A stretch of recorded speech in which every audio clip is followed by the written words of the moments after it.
बरसात की एक अंधेरी रात थी। आसमान में काले बादल छाए हुए थे और बिजली बार बार चमक रही थी। जंगल के बीचों बीच खड़ी काली हवेली उस रात पहले से भी ज्यादा डरावनी लग रही थी। गांव के लोग उस हवेली का नाम सुनते ही कांप जाते थे। कहा जाता था कि वहां रहने वाली एक रहस्यमयी औरत की आत्मा आज भी भटकती है। कई लोग उस हवेली में गए, लेकिन कभी वापस नहीं लौटे। गांव में रहने वाले 4 दोस्त राहुल, अमन, मोहित और दीपक इन बातों पर विश्वास नहीं करते थे। वे एक YouTube चैनल चलाते थे, जहां वे भूतिया जगहों की सच्चाई दिखाते थे। एक दिन राहुल ने कहा, अगर हम काली हवेली की वीडियो बना लें, तो हमारा चैनल बहुत मशहूर हो जाएगा।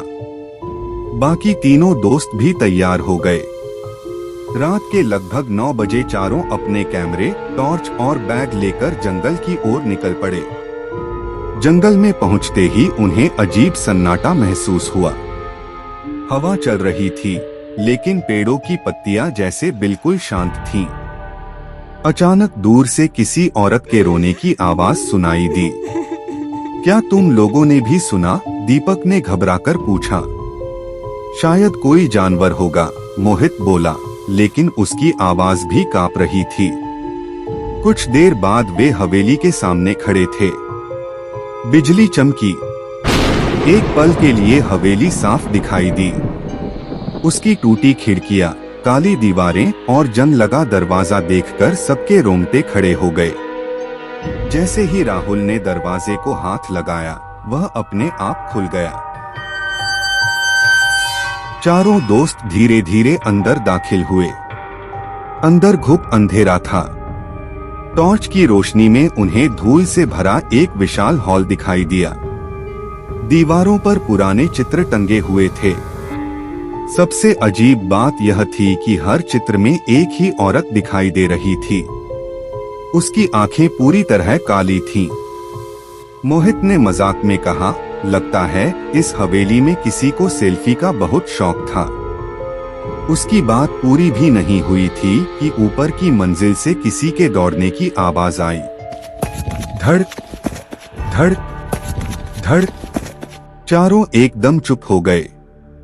आवाज कुछ सेकंड तक आई और फिर अचानक बंद हो गई। अब पूरे हॉल में मौत जैसा सन्नाटा था। ऊपर से आई आवाज बंद हो चुकी थी, लेकिन चारों दोस्तों के दिल अब भी तेजी से धड़क रहे थे। हमें ऊपर जाकर देखना चाहिए, राहुल ने धीरे से कहा। चारों ने अपनी टॉर्च संभाली और पुरानी लकड़ी की सीढ़ियों पर चढ़ने लगे। चर्र चर्र। हर कदम पर सीढ़ियां ऐसी आवाज कर रही थी मानो अभी टूट जाएंगी। ऊपर पहुंचते ही उन्हें एक लंबा और अंधेरा गलियारा दिखाई दिया। दोनों तरफ कई पुराने दरवाजे थे।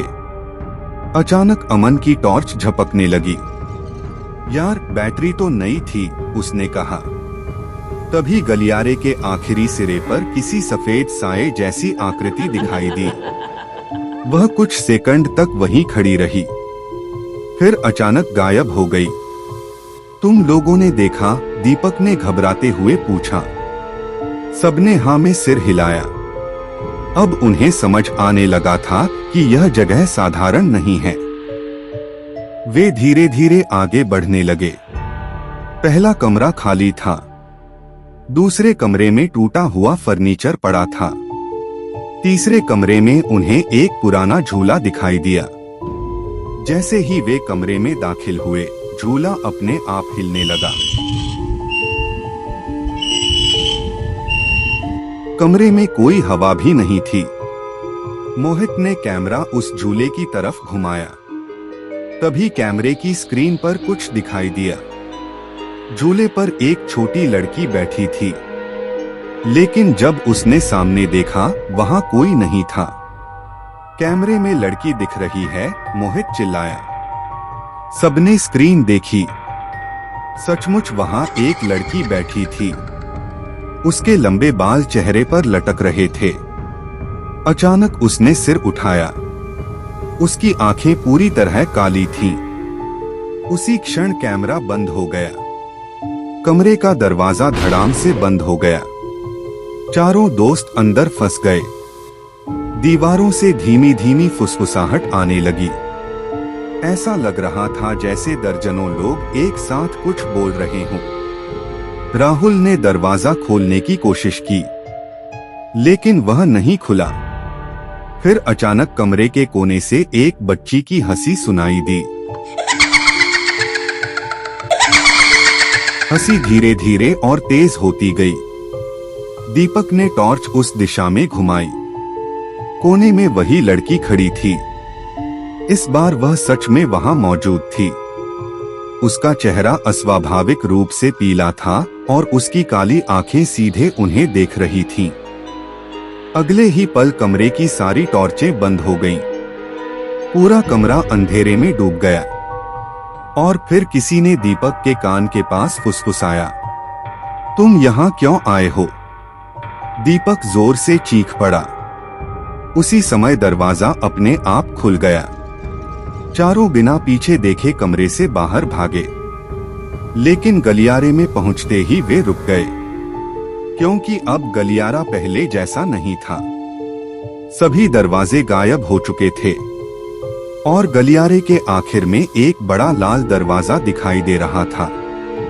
उस पर खून जैसे रंग से लिखा था, आखिरी दरवाजा मत खोलना। चारों दोस्त उस दरवाजे को घूरते रह गए। उन्हें बिल्कुल अंदाजा नहीं था कि उसके पीछे उनकी जिंदगी का सबसे भयानक रहस्य छिपा हुआ है। लाल दरवाजे के सामने खड़े चारों दोस्तों के चेहरे पर डर साफ दिखाई दे रहा था। दरवाजे पर खून जैसे रंग से लिखा था, आखिरी दरवाजा मत खोलना। कुछ पल तक कोई कुछ नहीं बोला। फिर मोहित ने हिम्मत करके कहा, इतनी दूर आ ही गए हैं, अब पीछे नहीं हट सकते। राहुल ने धीरे धीरे दरवाजे का हैंडल पकड़ा। जैसे ही उसने हैंडल घुमाया, दरवाजा अपने आप खुल गया।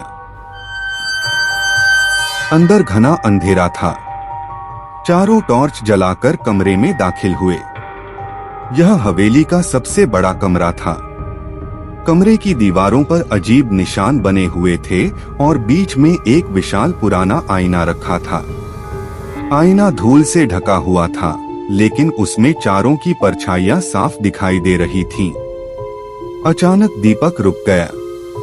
रुको, मेरी परछाई कुछ अजीब कर रही है। सबने आईने की तरफ देखा। दीपक बिल्कुल स्थिर खड़ा था, लेकिन आईने में उसकी परछाई धीरे धीरे मुस्कुरा रही थी। दीपक के चेहरे पर डर छा गया। मैं तो नहीं मुस्कुरा रहा। अगले ही पल आईने की सतह पानी की तरह लहराने लगी। कमरे का तापमान अचानक बहुत ठंडा हो गया। टॉर्च की रोशनी बार बार झपकने लगी। फिर कुछ ऐसा हुआ जिसे देखकर चारों की चीख निकल गई। दीपक की परछाई आईने से बाहर निकल आई। अब कमरे में दो दीपक खड़े थे। दोनों बिल्कुल एक जैसे कपड़े, एक जैसा चेहरा, एक जैसी आवाज। मैं असली हूँ, पहला दीपक चिल्लाया। नहीं, मैं असली हूँ, दूसरा दीपक बोला। राहुल, अमन और मोहित समझ ही नहीं पाए कि असली कौन है। अचानक कमरे में एक भयानक हंसी गूंज उठी। हंसी हर दिशा से आ रही थी। आईने के अंदर एक औरत का चेहरा उभरने लगा। वही काली आंखों वाली औरत। उसकी आंखें पूरी तरह अंधेरी थीं। उसका चेहरा देखकर ऐसा लगता था जैसे वह सदियों से किसी का इंतजार कर रही हो। तुम सब अब यहाँ से नहीं जा सकते। उसकी आवाज पूरे कमरे में गूंज उठी। तभी दोनों दीपकों में से एक अचानक हवा में उछला और अंधेरे में खींचता चला गया। उसकी चीख पूरे कमरे में गूंजती रही। कुछ सेकंड बाद सब शांत हो गया। अब केवल एक दीपक बचा था, लेकिन किसी को नहीं पता था कि वह असली था या नहीं। चारों दोस्त घबराकर कमरे से बाहर भागे। जैसे ही वे गलियारे में पहुंचे, हवेली बदल चुकी थी। दीवारें हिल रही थीं, छत से धूल गिर रही थी और दूर अंधेरे में किसी के कदमों की आवाज सुनाई दे रही थी। ठक ठक ठक। आवाज धीरे धीरे उनके करीब आ रही थी। राहुल ने पीछे मुड़कर देखा। गलियारे के आखिर में वही काली आंखों वाली औरत खड़ी थी। वह धीरे धीरे उनकी तरफ बढ़ रही थी और उसके चेहरे पर एक डरावनी मुस्कान थी। गलियारे के आखिर में खड़ी काली आंखों वाली औरत धीरे धीरे उनकी ओर बढ़ रही थी। उसके कदमों की आवाज पूरे हवेली में गूंज रही थी। ठक ठक ठक। राहुल ने घबराकर चिल्लाया, भागो। चारों दोस्त पूरी ताकत से दौड़ पड़े, लेकिन जितना वे भागते गलियारा उतना ही लंबा होता जाता। ऐसा लग रहा था जैसे हवेली उन्हें बाहर निकलने ही नहीं देना चाहती। अचानक अमन का पैर फिसला और वह जमीन पर गिर पड़ा। जब उसने उठकर सामने देखा तो उसकी सांसें रुक गईं। दीवार पर एक पुरानी तस्वीर लगी थी। उस तस्वीर में 4 लोग खड़े थे और वे चारों बिल्कुल राहुल, अमन, मोहित और दीपक जैसे दिख रहे थे। लेकिन तस्वीर बहुत पुरानी थी, मानो 100 साल पहले की हो। ये कैसे हो सकता है? अमन बुदबुदाया। तभी तस्वीर में मौजूद लोगों के चेहरे धीरे धीरे बदलने लगे। उनकी आंखें काली हो गईं और उनके चेहरे पर डरावनी मुस्कान आ गई। अमन चीखते हुए पीछे हट गया। उसी समय हवेली की सारी लाइटें एक पल के लिए जल उठीं। पूरे गलियारे में तेज रोशनी फैल गई और रोशनी में उन्हें कुछ ऐसा दिखाई दिया जिसने उनके होश उड़ा दिए। दीवारों पर सैकड़ों हाथों के निशान बने हुए थे, कुछ छोटे कुछ बड़े, मानो वहां फंसे लोगों ने बाहर निकलने की कोशिश की हो। अचानक फिर अंधेरा छा गया। अब सिर्फ टॉर्च की रोशनी बची थी। दीपक ने कांपती आवाज में कहा, हमें यहाँ से निकलना होगा अभी। तभी दूर एक दरवाजा दिखाई दिया। उस पर लिखा था तहखाना। चारों उस तरफ दौड़े। दरवाजा खुलते ही नीचे जाती पुरानी सीढ़ियां दिखाई दी। वे जल्दी जल्दी नीचे उतरने लगे। तहखाने में पहुंचकर उन्हें धूल से भरी अलमारियां और पुराने संदूक दिखाई दिए। कमरे के बीचों बीच एक लकड़ी की मेज रखी थी। उस पर एक पुरानी डायरी पड़ी थी। राहुल ने डायरी खोली। पहले पन्ने पर लिखा था, यदि तुम यह पढ़ रहे हो तो समझ लो कि हवेली ने तुम्हें चुन लिया है। सभी की धड़कनें तेज हो गईं। राहुल आगे पढ़ने लगा। डायरी में लिखा था कि कई साल पहले हवेली की मालकिन लावण्या देवी अमर होना चाहती थी। उसने एक खतरनाक तांत्रिक अनुष्ठान किया, लेकिन अनुष्ठान गलत हो गया। उसकी आत्मा हवेली में कैद हो गई। अब वह बाहर निकलने के लिए लोगों की परछाइयां और उनकी जीवन शक्ति चुराती थी। जैसे जैसे राहुल पढ़ रहा था, तहखाने का तापमान कम होता जा रहा था। अचानक डायरी का आखिरी पन्ना अपने आप खुल गया। उस पर केवल एक पंक्ति लिखी थी, वह तुम्हारे पीछे खड़ी है। चारों के चेहरों का रंग उड़ गया। उन्होंने धीरे धीरे पीछे मुड़कर देखा। तहखाने के अंधेरे कोने में वही काली आंखों वाली औरत खड़ी थी। इस बार उसकी मुस्कान पहले से कहीं ज्यादा भयानक थी और उसकी काली आंखें सीधे उन्हें घूर रही थीं। तहखाने के अंधेरे कोने में खड़ी काली आंखों वाली औरत को देखकर चारों दोस्तों के पैरों तले जमीन खिसक गई। कुछ पल के लिए कोई हिल भी नहीं पाया। फिर अचानक वह औरत मुस्कुराई। उसकी मुस्कान धीरे धीरे और चौड़ी होती चली गई। तभी तहखाने की सारी अलमारियां अपने आप हिलने लगी। धड़ाम! एक पुराना संदूक जमीन पर गिर पड़ा। भागो! राहुल चिल्लाया। चारों सीढ़ियों की तरफ दौड़े, लेकिन जैसे ही वे ऊपर पहुंचे, सीढ़ियां गायब हो चुकी थीं। अब वहां सिर्फ एक ठंडी पत्थर की दीवार थी। अमन ने घबराकर दीवार पर मुक्के मारने शुरू कर दिए। हमें बाहर निकलना होगा। तभी डायरी के पन्ने अपने आप उड़ने लगे। एक पन्ना राहुल के पैरों के पास आकर गिरा। उस पर लिखा था, आत्मा को नष्ट नहीं किया जा सकता, लेकिन उसे आईने में फिर से कैद किया जा सकता है। राहुल को तुरंत ऊपर वाले कमरे का विशाल आईना याद आ गया। हमें वापस उस आईने तक पहुंचना होगा। उसी समय तहखाने में तेज हवा चलने लगी। काली आंखों वाली औरत धीरे धीरे उनकी तरफ बढ़ने लगी। उसके पीछे काला धुआं फैल रहा था। दीपक ने डरते हुए पूछा, अगर हम देर कर गए तो? औरत की आवाज पूरे तहखाने में गूंज उठी, तो तुम सब हमेशा के लिए यहीं रह जाओगे। अचानक जमीन कांपने लगी। दीवारों में दरारें पड़ने लगी। तहखाने के एक कोने में छिपा हुआ दरवाजा खुल गया। चारों तुरंत उसकी तरफ भागे। दरवाजे के पीछे एक संकरा रास्ता था। वे दौड़ते हुए आगे बढ़ते गए। पीछे से औरत की डरावनी हंसी लगातार सुनाई दे रही थी। कुछ मिनट बाद वे फिर उसी ऊपरी मंजिल पर पहुंच गए जहां विशाल आईना रखा था। लेकिन इस बार कमरा पहले जैसा नहीं था।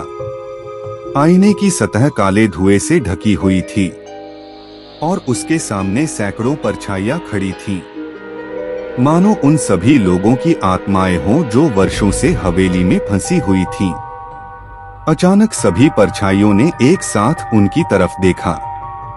कमरे में सन्नाटा छा गया।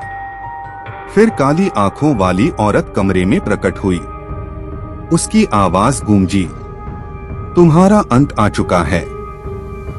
कमरे की दीवारें कांपने लगी। आईने में अजीब रोशनी चमकने लगी। राहुल ने हिम्मत जुटाई और अपने दोस्तों से कहा, यही आखिरी मौका है। चारों ने मिलकर आईने को उस औरत की तरफ धकेलना शुरू किया। औरत ने उन्हें रोकने की कोशिश की। कमरे में तेज हवा चलने लगी। टॉर्चें टूटकर गिर गईं। खिड़कियों के शीशे चटक गए। लेकिन चारों ने हार नहीं मानी। जैसे ही आईना उसके सामने पहुंचा, तेज सफेद रोशनी पूरे कमरे में फैल गई। औरत एक भयानक चीख मारकर पीछे हट गई। उसका शरीर काले धुएं में बदलने लगा। पूरा हवेली जोर जोर से हिलने लगी। ऐसा लग रहा था जैसे सब कुछ टूटने वाला हो। और तभी आईने के अंदर से एक रहस्यमयी आवाज सुनाई दी, अभी सब खत्म नहीं हुआ। आईने के अंदर से आई आवाज सुनकर चारों दोस्त सन्न रह गए। अभी सब खत्म नहीं हुआ। कमरे में फैली तेज रोशनी धीरे धीरे कम होने लगी। काली आंखों वाली औरत का शरीर धुएं में बदल चुका था, लेकिन उसकी डरावनी हंसी अब भी सुनाई दे रही थी। पूरा हवेली जोर जोर से कांप रही थी। छत से पत्थर गिर रहे थे। दीवारों में बड़ी बड़ी दरारें पड़ चुकी थीं। हमें यहाँ से निकलना होगा, राहुल चिल्लाया। चारों दोस्त भागते हुए नीचे की ओर दौड़े। इस बार मुख्य दरवाजा खुला हुआ था। वे हवेली से बाहर निकल गए और जंगल की तरफ भागने लगे। कुछ ही सेकंड बाद पीछे से एक भयानक धमाका हुआ।